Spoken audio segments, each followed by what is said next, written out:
Hey everyone, welcome back to another video.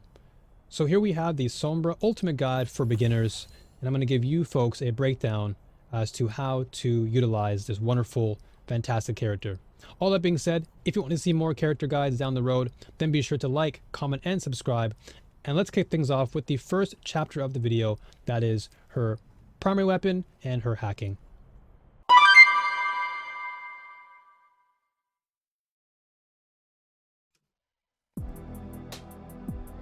Sombra as a character is a very opportunistic character in that she's very methodical in how she wants to be played, and having a strong, deep understanding of the game sense in this game of Overwatch is really imperative to how you can master her.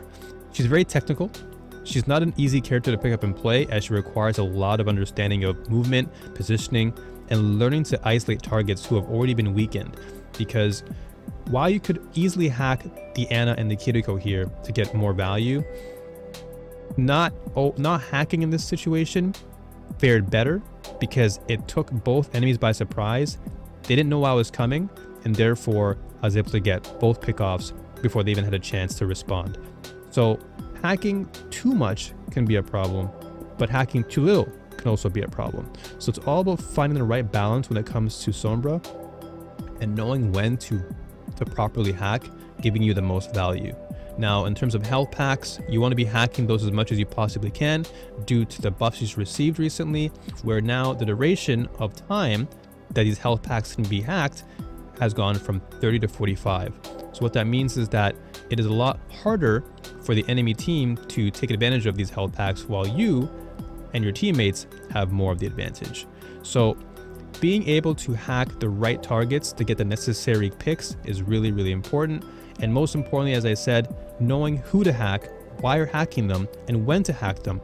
These are all questions that Sombra players have to be asking themselves quite predominantly, as it does really determine the difference between a winnable game or a losing one.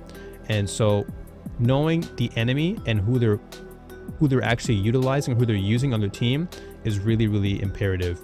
Because if you're going to be hacking, let's say a Moira in the backline, knowing that she can easily outduel you, or let's say you try to duel a Reaper, knowing that he can easily outduel you because he can just heal as he's shooting you.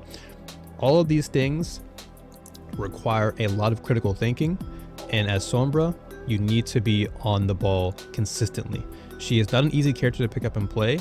I know a lot of players tend to think she's easy just by going into stealth mode all the time, but being in stealth has no value if you yourself are not getting any necessary picks, or at least putting enough damage onto the enemy team where your teammates can therefore get those picks for you. So don't always expect Sombra to be the one to get the most kills in the game. Her role is to be the team player. She's the one who's a playmaker. She wants to get all the necessary picks for her team, but also supply enough damage in the backline to where your DPS can get more value. So all that being said, let us jump straight into the second chapter, which is her translocator.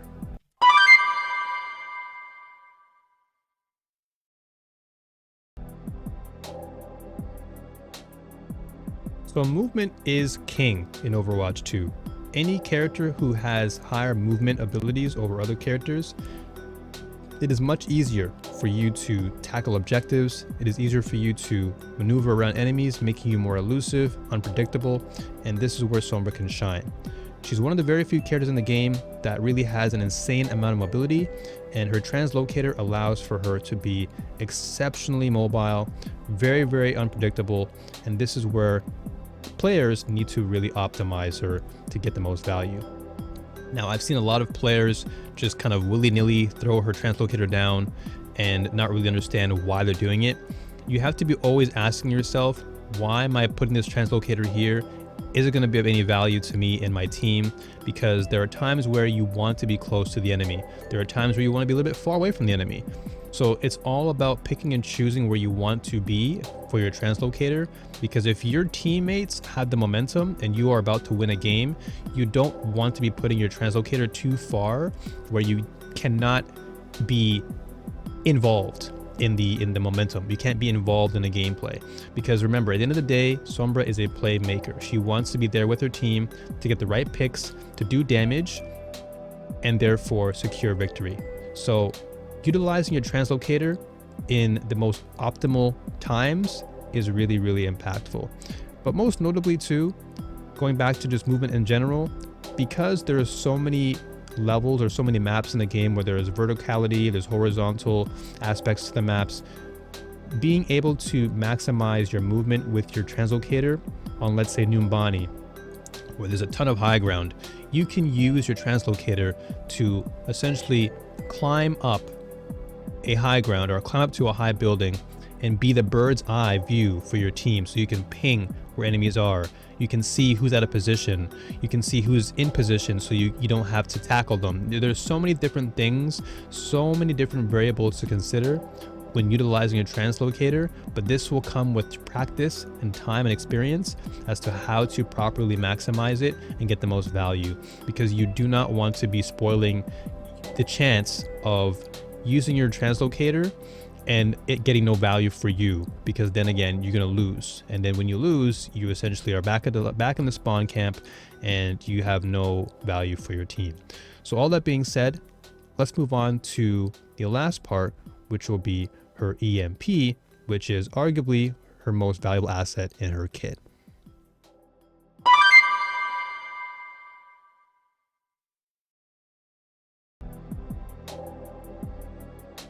Now, EMP as a tool is a very versatile one in that it can be used in a variety of different scenarios depending on what's happening within the battle. So for instance, using EMP on a group of enemy targets is of course the most optimal situation, as it will give your team the maximum value.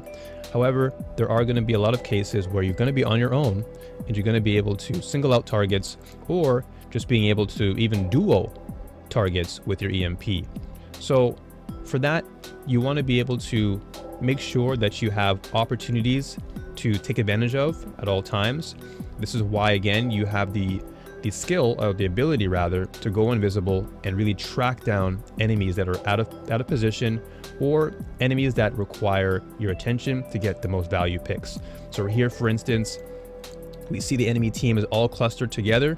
This is our chance to go for EMP and get insane value for the rest of our team, and therefore shift the momentum back into our favor. But again, as I said, there are so many instances in Overwatch 2 where that's not going to be the case, so you need to be extremely mindful as to when you want to utilize your EMP, as again, it is one of your most powerful tools in your kit, and you want to get the most value out of it. So paying attention to your positioning, paying attention to what's going on in the match, you need to get a feel and a sense for what's going on at all times. You really are, again, the playmaker of your team, and so making sure to hack the right enemies and then getting that maximum value out of your EMP will ensure that you, the Sombra player, and your team will get that momentum shift and easily allow you to take that game and win and rank up. So all that being said, I do hope you enjoyed this video. It wasn't really a long one. I just wanted to make a beginner's guide. So for those who are new to Sombra and want to get used to her, this will be your first step into the world of tactical espionage. But again, I'll be making a more advanced guide, so look forward to that in the future.